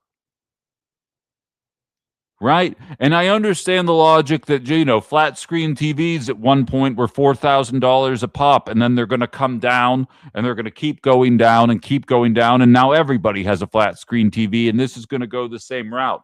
I don't see any evidence that that's the case. I actually only see evidence that medicine is getting more expensive as we continue along this path. And it's pretty difficult to avoid that reality. And so Dr. Fauci is not a fucking criminal. Donald Trump is infinitely more corrupt than Anthony Fauci could ever hope to be. Yes, the government was gouged on the vaccines. And yes, anybody still currently getting the vaccine through their own personal insurance is getting gouged on that front. Beyond that, I really don't see any negatives to what took place. And the most embarrassing part about all of it is that I used to host a program on a shitty little radio station where MAGAs would be sitting there bitching nonstop about pointless witch hunts and trials against Donald Trump when an economy was struggling. And now they're pulling the same shit and I got a Facebook Messenger message from regular listener Ben. Hold on, I'm just going to read it. I'm going to read it because it boiled my blood so bad that I think that's part of the reason why I'm as pissed off as I am while I'm doing these segments today.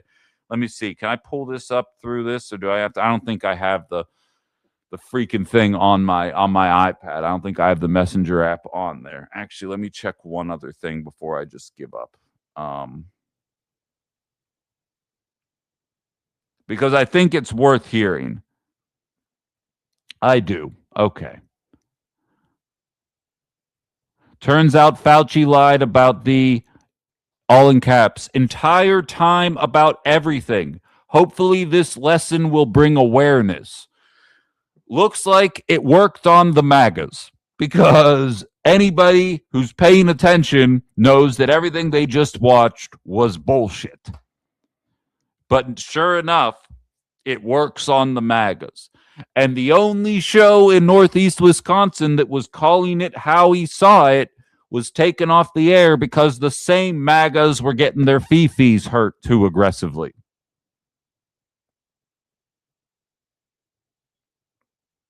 And that is where we find ourselves today.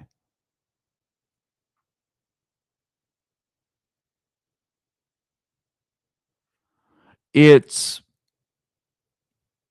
infuriating, gouging people. It's funny, Brian from Fremont is listening, and he's not going to hear this for like 40 minutes. He's like somehow 40 minutes behind. He's talking about China right now. We're like 7 stories beyond China at this point.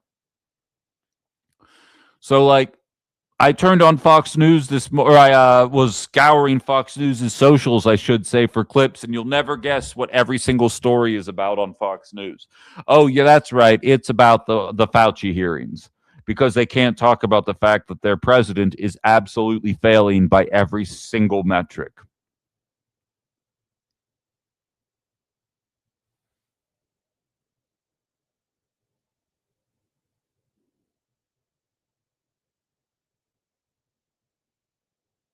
Yeah, right.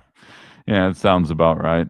But in any event, that's my thoughts on that matter at the very least. I do have one final story before we call it a show here, though. And it's back to Wisconsin with us here. You'd be forgiven for forgetting because we're embroiled in a natural disaster, but we only have, 12 days until primary season here, and shit's getting real. Oh, hold on. Well, let's see here. The most frustrating part about the whole Fauci is one side vilifies and one side deifies. I think that's a great way to describe it. Where he is just a flawed individual that did bad things that you can't criticize without being a nut. Well, even what I always say in my life is there's a reason why it's called practicing medicine, and it's because we're still practicing everything. It's like, have you ever like had an IT guy helping you with something? And like, I think you work in IT, so it might be a bad example, but like, I'm very technologically stupid. And so when an IT guy comes around, he is infinitely more intelligent than I am at technology, at getting things to work, at hooking things up, at making stuff happen. And you watch the IT guy and they plug a bunch of cords and they're like, anything happen? And you're like, no. Now I see this. And they're like, okay. And then they do other shit. They're like, what about now? And you're like, nope, now we're back to square one.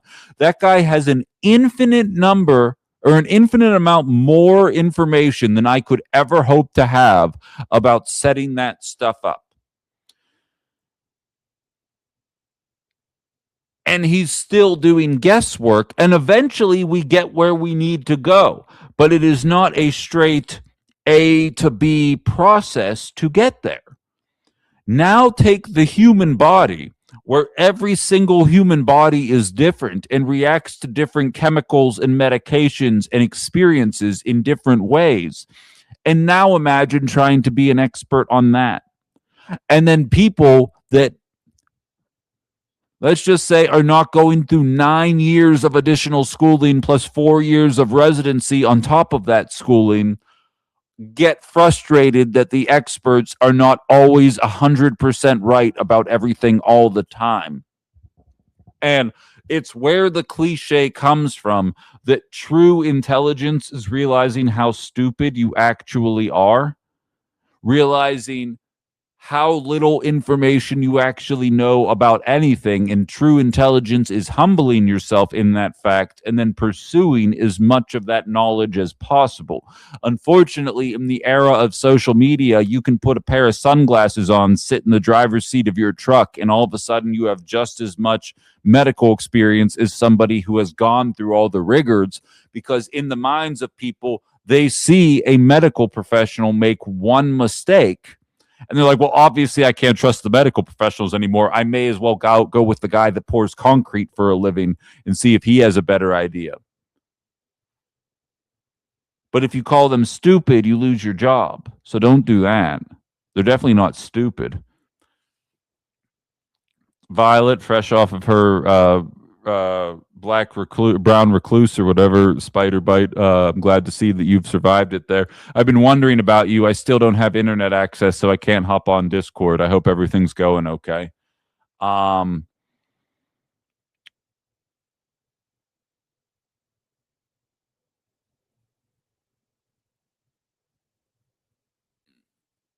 so that's the way that I look at this stuff here.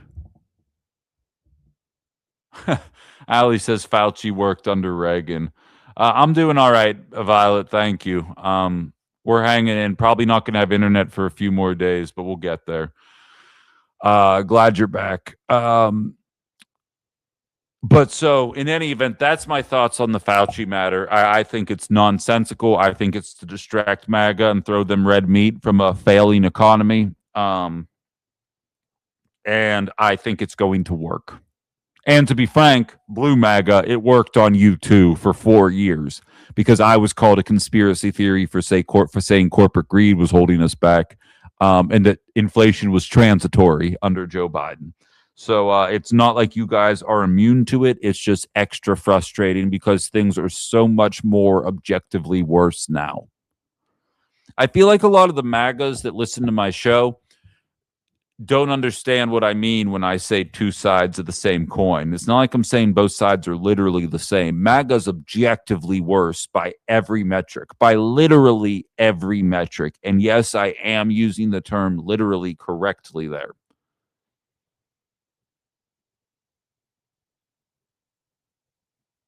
All right, we got one more guest hopping on through TikTok, and then I'm going to get... Oh, no, we don't. Or do we?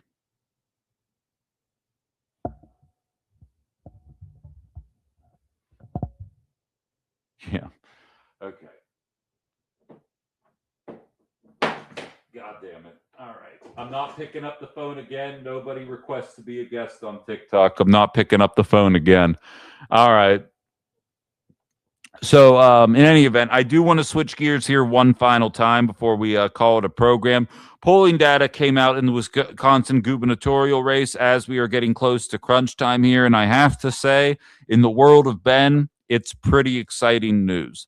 Francesca Hong has lopped out to a pretty decisive lead. And what's interesting is there's a couple of different polls out there.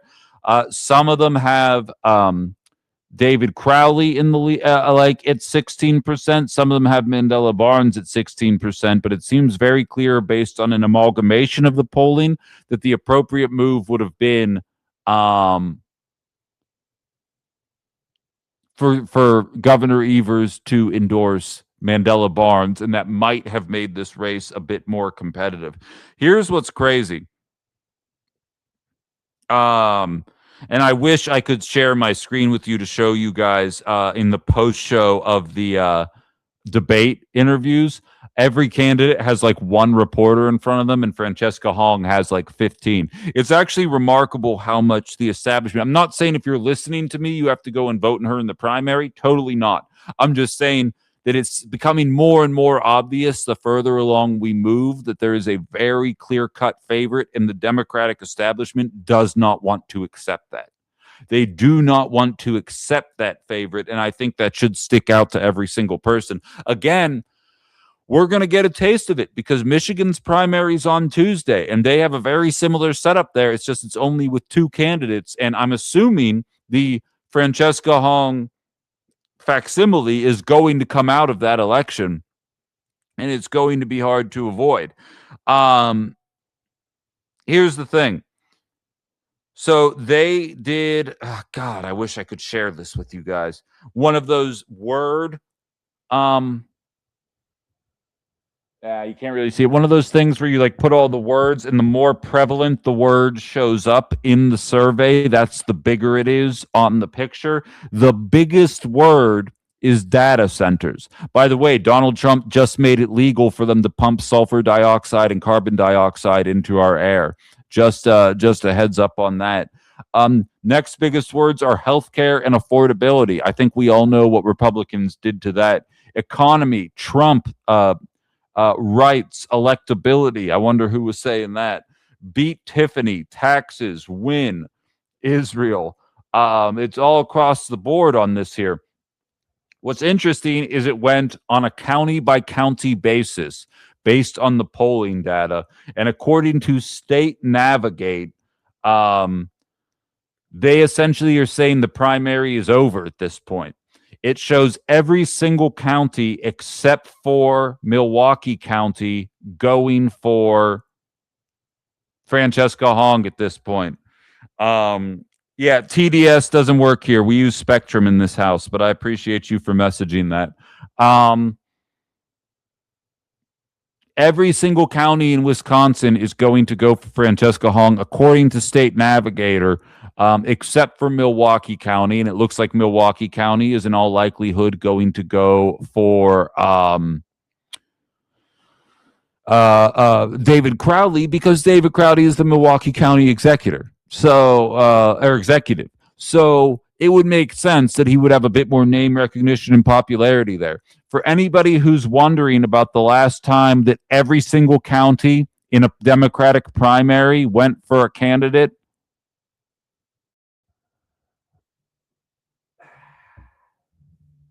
except for Milwaukee County, that is, it was in the primary between Bernie Sanders and Hillary Clinton. Every single county went for Bernie Sanders except for Milwaukee, and the DNC decided that they knew better.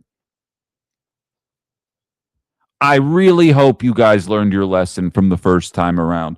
And here's what's interesting, and we'll have time to get into it in a more in-depth fashion tomorrow, God willing, in my apartment. State Navigator, look it up on your own. It's not a betting app. It's State Navigator. The results were shared by Dan Schaefer of the Recombobulation Area, who I think is a fantastic independent journalist in Milwaukee. He's done a very good job of remaining neutral on the matter, although if I had to go with my gut, I'd assume he probably doesn't want to see Hong come out of this one. And he does a very good job. So, I mean, like I say, I'm not pulling freaking FrancescaHong.com's polling data here. So check out State Navigator on your own accord. Check out the Recombobulation Area. Do your own research on the matter if you're questioning any of the information that I'm giving to you here. Again, I really don't have a capacity to fact check as much as I would like to because I can't search the goddamn internet. So I'm doing my best here. But you guys can go ahead and look it up on your own and let me know what you end up coming out with there. But so she is coming out with data center legislation as it is the main thing. And I have been noticing a couple of other candidates trying to pretend as if they are the ones who have been in the forefront of data center conversations when only one candidate started there. And I'm not against copying, and I'm not against bringing updating your beliefs and platform based on new information or ideas that you have. But the idea that people are going to try and show up and out data center Hong at this point is laughable. And then to take it one step further, she was just recently interviewed by Ken Klippenstein, who is another independent journalist who I value his research very much and his integrity as a journalist very much. And they were speaking about NSPM 7, which is a story that he himself broke about the Trump administration's efforts to crack down on all the communists out there and crack down on Antifa, using NSPM 7 and basically being able to declare people like myself as domestic terrorists because you don't like that you can't keep up with me. And, you'll just take me off the air because you can't keep up with me. Whatever. You'll never get rid of me. she actually has a well-articulated strategy that when I can actually access the article that he wrote about it and internalize the research in a way where I don't just have to physically read stuff to you, we will be jumping into that hopefully tomorrow. And it's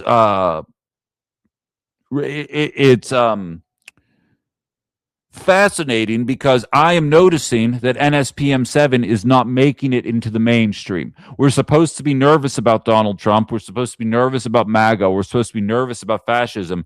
But NSPM 7, where people can be quantified as Antifa, seems to really not make much headway in the discourse. I'd argue that being in favor of NSPM 7 is infinitely more radical than anybody else could hope to be. Why is it Francesca Hong is always the one that's labeled as radical? Probably some food for thought for everybody here. Again, it's not dead in the water yet, but I have a feeling I can't find. I wish I could. I have so much notes on here from the last 3 days that like scrolling through this is so difficult right now. Bear with me for 1 second here, guys.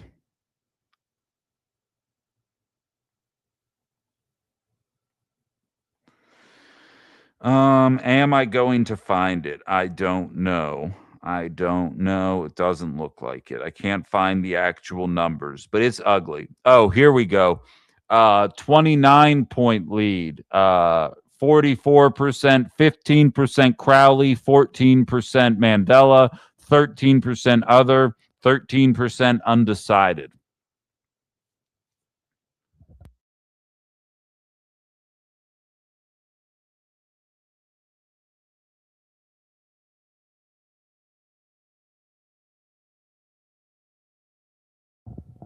Can you go? Oh no. Okay, there we go. I see Justin saying he imagined NSPM 7 will be scrapped because it's only an EO. I beg to differ. I think it's going to be used as a cudgel against anybody who's speaking out about Israel under democratic control. I don't think it's going anywhere. Yeah, look up NSPM 7 on your own time there, McTime. If you're not familiar with it, I'm not going to have time to get into it now, but essentially an executive order laying out ways in which people can be designated Antifa and cracked down on as a result of it. I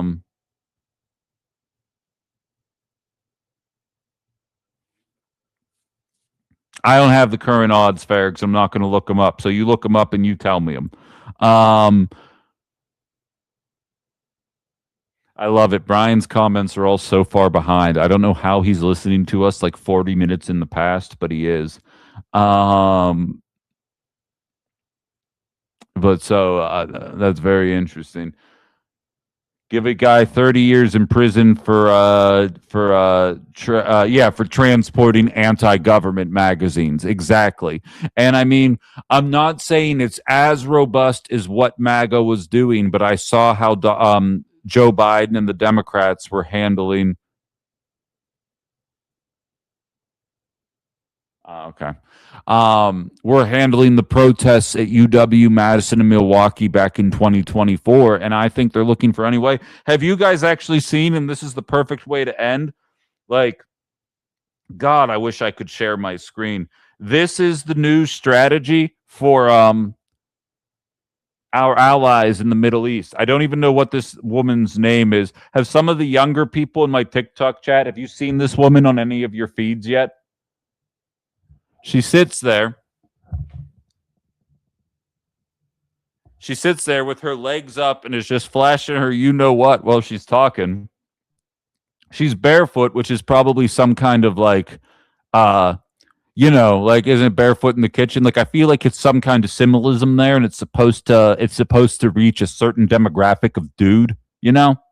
I don't know if that's right or not. I'm a psychology major and I think about that kind of stuff and I notice these things and like there's something weird about it.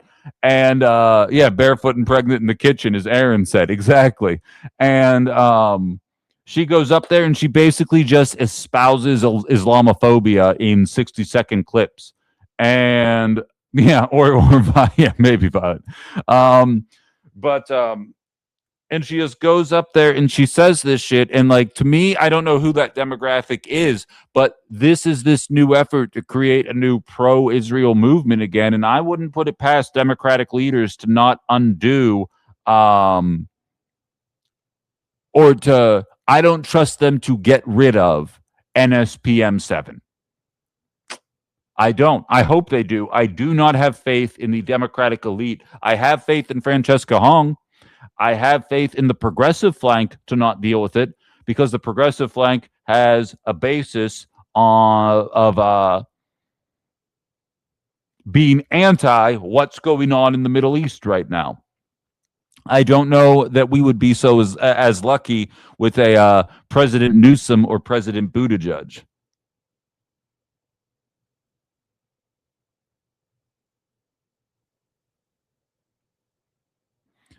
Ecuador says, let's be honest, MAGA are the same dopes who think the 2020 election was stolen. These are the same people who don't have an IQ. Okay, yeah.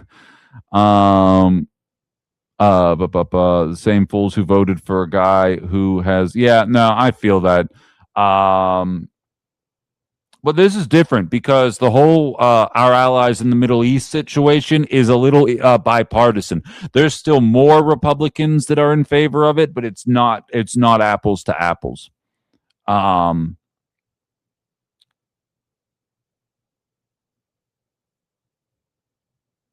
In my opinion, at the very least. But so that's why I don't trust it. And so when I haven't seen a governor across the nation, I have not seen anybody have a platform about NSPM 7. To Justin's point, it's NEO that you can eliminate. A governor can't do that, but she can definitely promise that she's not going to enforce it in any way. And that puts my mind at ease as I'm sitting here talking shit on the president every single day.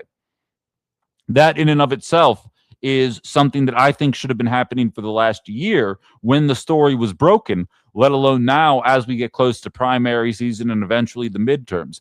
If centrist Democrats actually believe the authoritarian Donald Trump's an oligarch type of stuff that they always say, which I don't know that they actually believe it.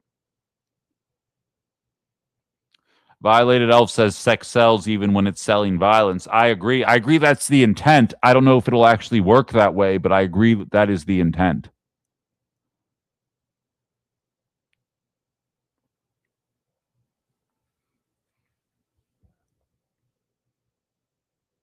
But so I will jump more into her thoughts on NSPM 7 tomorrow. So the people who stuck through with me to the end here, I appreciate you guys all hanging out. Please subscribe to my YouTube channel, my TikToks, my Facebook, all the jazz. The conversation, I just see what Violet just said right there. I'm dying right now. I want to go back and read exactly where this conversation went. But this isn't my microphone. I'm not even in my house. You think it's a good looking mic? But have you seen my mic though, Swanee? It's a good looking mic. But in any event, subscribe to my channels, please. I need to get to 1,000 to monetize this piece. We're almost at 800. We're getting there. So yeah, you can find me everywhere. Thank you, Allie. She just threw my link tree in the chat there. You can hop on the link tree. And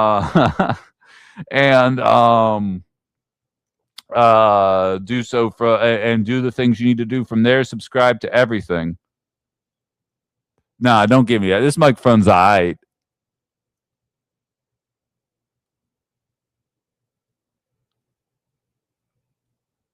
Thank you very much, McTime. We'll be doing one more show. No Ben After Dark today as well. Still don't have internet at my place. Hopefully we have it by tomorrow. We'll see, of course. But I appreciate everybody hanging out. I'm going to call it a day here. And hopefully, eventually, I'm going to be getting back out to the volunteer space. I got to handle a couple of personal errands first here. Again, that is the Communication Arts building at the... Yeah, there we go. Carla is helping me out here as well. No new volunteers after 3 p.m. Okay, that's good information for me. That is the Com Arts building at the UWO building in UWO campus in Fox Valley. Just head in that building. It's a quick paperwork form. You just got to fill out with all the different skills that you have, and you're out the door. Midway Road in Menasha. Very straightforward process, and it helps keep everything organized. Do not just show up where you think people need you. Go there first. They will tell you where people need you. I'm not going to tell you it's the most organized thing you've ever seen in your life, but it's way more organized than anything you've been dealing with. I promise you that. I'm going to get out of here. I'll talk to you guys all tomorrow. Be safe out there. Talk to you soon.